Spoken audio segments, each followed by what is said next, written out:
জ্বালানি তেলের দাম বৃদ্ধির কারণে বেড়েছে ট্রাক ও কাভার্ড ভ্যানের ভাড়া, ফলে বেড়েছে কাঁচা সবজির দাম। পরিবহন ব্যয় বেড়ে যাওয়ায় পাইকারি থেকে খুচরা সব পর্যায়ে দেখা দিয়েছে দামের ঊর্ধ্বগতি। এতে লোকসানের মুখে কৃষকরা। এদিকে তেলের দাম বাড়লেও পাম্পগুলোতে কমেনি ভোগান্তি। বেশি টাকা দিয়েও পর্যাপ্ত তেল পাচ্ছে না গাড়ি চালকরা। হাকিম মাহির রিপোর্টে বিস্তারিত। নায়াসিনামাইড ও স্যালিসাইলিক সমৃদ্ধ লিলি ফেস ওয়াশ যা ফেসের ডেড স্কিন সেল দূর করে দেয় দ্বিগুণ ফাস্টার ব্রাইটেনিং। জ্বালানি তেলের দাম বাড়ার সঙ্গে সঙ্গে এর প্রভাব পড়েছে কাঁচা সবজি পরিবহনের কাভার্ড ভ্যান ও ট্রাকে। ৫ থেকে ৬ হাজার টাকা পর্যন্ত বেড়েছে পরিবহনের ভাড়া। গ্রাম থেকে সবজি বিক্রি করতে আসা ব্যবসায়ীরা জানান, জ্বালানি তেলের দাম বৃদ্ধিতে বেড়েছে পরিবহনের ভাড়া, ফলে লোকসানের মুখে পড়েছেন তারা। মাল তো নতুন নতুন সবজি, একটু কিছু দাম তো থাকবে, এটা স্বাভাবিক।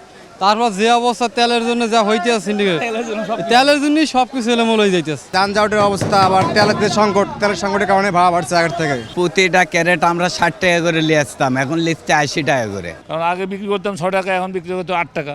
ভাড়া বাড়ানোর কথা স্বীকার করে ট্রাক চালকরা জানান, তেলের দাম বাড়ায় বাধ্য হয়ে তাদের গাড়ির ভাড়া বৃদ্ধি করতে হয়েছে।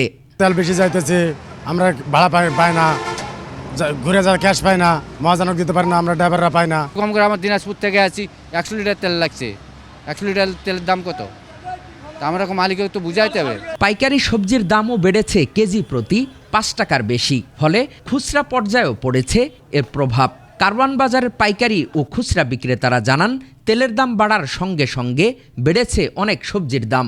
গাড়ি ভাড়া 3000 টাকা, আর 5500 6000 টাকা। গাড়ি যাতায়াতের সমস্যার কারণে গাড়ি ভাড়া বাড়ছে, এই কারণে মালের বাজার বাড়তি।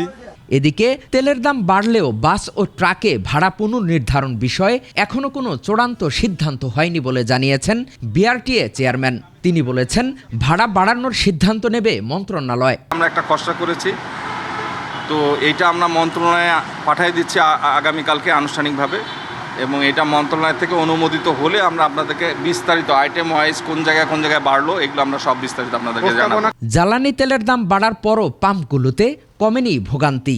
বেশি টাকা দিয়েও পর্যাপ্ত তেল পাচ্ছেন না গাড়ি চালকরা। রেগুলার দিচ্ছে, কিন্তু তেল যে কই দিচ্ছে এরা জানে, পামালারা জানে, আর আমরা জানি না। দাম বাড়ার পরও যদি এত হয়রানি হয়, তাহলে দাম বাড়ায় কি লাভ হইল?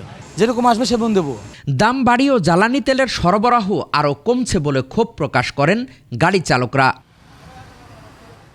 হাকিম মাহি, 21 টেলিভিশন, ঢাকা।